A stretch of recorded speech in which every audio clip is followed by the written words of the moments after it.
June 12, 2025 మధ్యాహ్నం జరిగిన ఘటన. అహ్మదాబాద్ నుంచి లండన్ వెళ్లే ఎయిర్ ఇండియా విమానం టేకాఫ్ అయిన కొద్ది నిమిషాల్లోనే సమస్యలు ఎదురయ్యాయి. ఈ విమానంలో 242 మంది ఉన్నారు.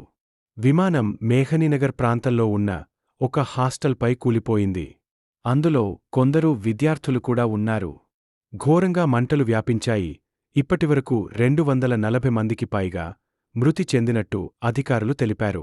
ఒక్క బ్రిటిష్ పౌరుడు మాత్రమే తీవ్ర గాయాలతో బయటపడ్డాడు. విమానంలో దాదాపు 1.25 లక్షల లీటర్ల ఫ్యూయల్ ఉండటంతో పేలుడు మరింత భారీగా జరిగింది.